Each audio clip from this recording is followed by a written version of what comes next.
What's up, everybody? Patrick LaRouche here from Evolve Restorative Therapy. You can find me at livepainfreeprocess.com. Pain-free concierge service that helps people live and move pain-free. And today, what we're going to be talking about today is neck pain, neck and shoulder pain, right? As well as palpation. Now, that's something that I'm going to start adding into all of my videos because I'm realizing a lot of my clients are afraid to touch themselves and they're afraid to mess up themselves. And I tell them they're not fine china. So the way that you break past any fear whatsoever is getting to understand and see that it's just the way that you think, the evidence that you're giving yourself isn't real. So the more data I can give you, the less fearful you are. So what we're going to talk about is not being able to turn your head, rotate your head, and how to regain that by palpating and working with your scalene muscles. Now, scalene muscles is a tricky spot to get to, and that's why I want to show you this for releasing the neck pain, because a lot of people have scalene issues because it helps you breathe, it helps you move your head, and a lot of people don't utilize, work with the scalene muscles. They try to go for the big stuff if they're doing self-care right, and I've taught this a bunch of different times. You work with the pec, the trap, the lat, the levator, different muscles of your serratus posterior. You know, there's a lot of different things, but I want to show you this one mainly because you have to palpate it. You have to work with it, and you have to do it gracefully. You have to regain the confidence of touching yourself and working with yourself. And a lot of people just give that away. So I want to actually work down with you and show you what you're going to be doing and why you're going to be doing it to get your scalenes to release. So we're going to show you what is going on within the scalene muscles. But first things first. These are trigger point patterns of where the scalenes need to work and what's going on. So if you're having any pain that refers down into your chest, refers down your arm at all, into your hand, back of the shoulder, down the back part of your arms, that's a common areas for trigger points within the scalene muscles. Now, this is just one aspect of it. You have to realize there's probably many things that can also cause this, but I just want to show you if you're doing all your self-care and you're not getting things right, you're probably missing the scalenes, especially if you have this muscle set. So now let's show you what the scalenes actually do movement-wise. So what we have to start realizing is when you move your neck, let's get rid of this muscle, please. When you move your neck, you see this highlighted muscle is your scalene muscles. Scalene muscles. So if we look down into yourself here, you're going to realize every time you move your head, it's going to work itself. You see these muscles moving every time you move your head. That's one of the key things, but it also attaches to this first rib. So there's many muscle tissues that work with it, and that's why I tell people work with the pec, work with the pec minor, because it accesses the first rib. There's many muscles that access that, but now we're going to start working diligently with the serratus. So let's give you a deeper look on what's happening in here. So third layer deep muscle, right? We have our platysma. We have a muscle that's right in front. Let's get rid of that. Then we have our trap, that's way in the back. Let's get rid of that.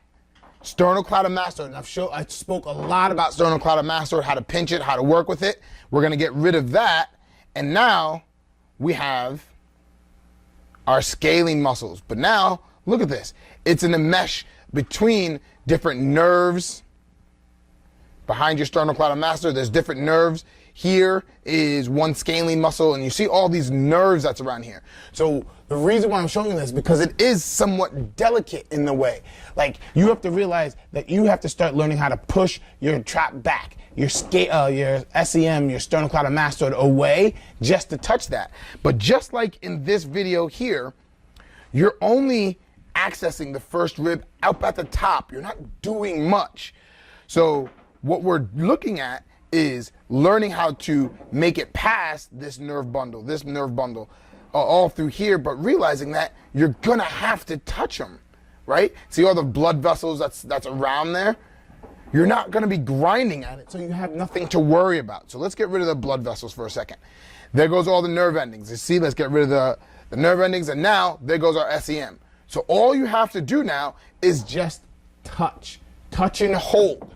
Now this is where it gets fun. Let's actually show you the movement. Now this is where it gets fun. This is how you do the scalene release. Now that you know what muscle tissue you have to work with, you know how the referral pattern works, you now have to work with it. Now all you have to do is realize SEM runs from the jaw, like underneath the jawbone, down to your clavicle. Your trap runs all the way in the back part of your head, back part of right behind the ear, down to the top of the shoulder. And if you just start to feel your neck, number one, it's not grinding, it's not grabbing, right? You feel your neck, you're gonna fall into a depression before you get to your sternocleidomastoid. Now remember, this is very gentle. All you're gonna do is slide forward into the SEM, hit that little notch down. You're gonna feel hard stuff, but it's gonna be soft between those two muscles. Now, all you have to do is start working your way down towards your first rib, and then you're gonna fall into a little folly, a little hole. One of the good things you can easily do at this point is take a really big chest heavy deep breath, and you're gonna feel your scalenes pop, and you're gonna see how superficial they truly are, right? If you do that, you're gonna feel them pop up, and all you have to do now is put a little bit of pressure. It's not grinding, it's not anything. Put a little bit of pressure, like, see? A little bit of pressure, not grinding, not grabbing, not anything like that. It's nice and soft, a little bit of pressure, and turn your head. And back. Breathe, turn your head. And back.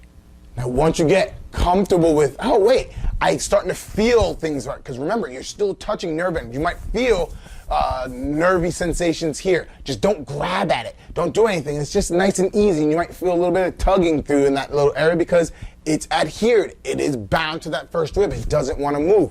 We're asking for it. So we're pinning down the muscle and asking the muscle to move is equivalent to doing deep tissue massage to this area here and either frictioning it or trigger pointing it or anything like that. But now we're just softly touching and moving. And once you get comfortable with this, then you bring your head, your chin up, a different stretch, up and around. Now, depending on what's happening, you might get tightness here, but not here. So you're gonna have to play with this. There is no script on what exactly you need to do to make sure neck pain gets good.